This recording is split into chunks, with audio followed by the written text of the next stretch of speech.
Okay, today I'm going to talk about artificial intelligence. Basically, it's kind of interesting how artificial intelligence works. The neural network uses a system that is trial and error. Basically, it tries to do something, and then it looks at the errors, and then it changes its weights, and then it tries again. And it keeps trying until it gets closer and closer to a good result. Eventually, the neural network gets to the point that it is quite effective at predicting what will occur. Now, I'm not going to say neural networks are 100% accurate because that's not true, but their accuracy can be quite high. For example, let's say I have a neural network that's going to predict what the price of a house will be. And a lot of you have seen, neural networks that predict prices, and they're usually not too far away from the truth. But the problem is the neural network doesn't see a lot of things. For example, it might not see that the house is close to a highway, and that causes a lot of noise. Also, it might not see that the house is close to an area where they process, waste, or a junkyard. And it might not see these things. So it might give an estimate that is slightly off.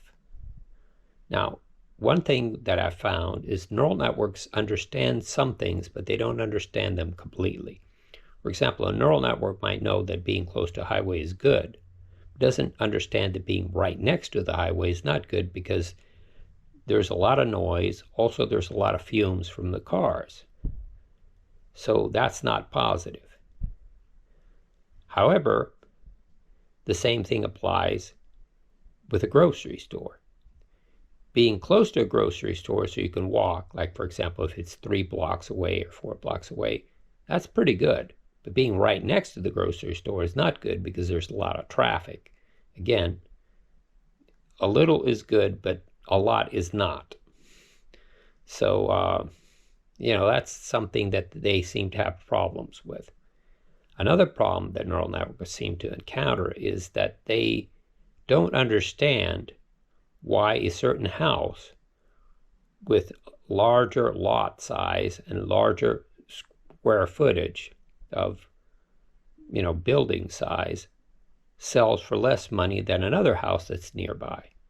It doesn't understand that one house is very pretty and the other house is ugly. It doesn't understand that concept. It'll look at things like, when was the house built? What's the age of the house? Stuff like that. It'll look at things like, what's the size of the lot? What's the size of the house? What are the houses selling for in that area? Things like that, which makes sense. But it doesn't understand certain things. Like, for example, it doesn't understand that having a junkyard right next to the house is going to be a huge drop in price because people don't want to live next to a junkyard. There was this house. It was really beautiful, and it had a pool, and it had a large lot. Basically, it had everything going for it, except for one thing. There was a junkyard right next to it. So, of course, the house eventually sold, but it's not going to sell for the same as if it was in a more pristine area. You have to understand that neural networks don't see everything. They only see the data that they are given. So a lot of things are left out. For example, there might be a house that's right next to a lake, and you might say, oh, it's beautiful, it's a wonderful house. And then you realize, except it's not that wonderful, because what happens when it rains a lot is the lake will flood, and then the house is not that pleasant to be in, because, you have trouble getting in and out of the house because the whole area gets flooded.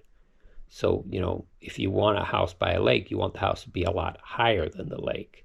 That way, if the lake were to flood, the house would still be, way up there and far away from the lake, and it would not be damaged in any way, and you'd be able to get in and out without any trouble. So a lot of these things don't make sense at first, but, as you work more and more, you will start to understand how neural networks function and what problems you can encounter when you're using neural networks. And one thing that I've said about neural networks, and I mean, this is very, very true. Neural networks are great in some ways. Like, for example, they can quickly tell you, what the price range will be for the house and stuff like that. But they can't, pin down little details. A lot of times you are the one that has to keep your eyes open and see what there is to see, because the neural network is not going to see that there's a crack in the foundation. It's not going to see a lot of these things. It's only going to see the data that it's been given. It's not going to say, hey, wait a minute, take a look at that roof. I know it's only 10 years old, but there's a big hole in the roof. That's going to create all kinds of problems because water has been getting into that house, and that water probably caused water damage. It's not going to say that. It's not going to see any of these things. You're the one that's going to have to see these things. You're the one that's going to have to say, hey, wait a minute. Why is there a big crack in the foundation? What's going on here? You're the one that has to keep your eyes open and see every little detail and how it might impact the price of the house. Because the house might seem really nice on paper. However, when you actually get onto the site, you might discover some things that you don't like. For example, you might discover that for some reason, this area has a lot of mosquitoes. Now, the neural network's not going to know that. How would the neural network know that? And you say, oh yeah, that's because it's right next to a swamp. So, that's why it's selling for so little money, because people don't like getting bitten by mosquitoes. It's a very unpleasant experience.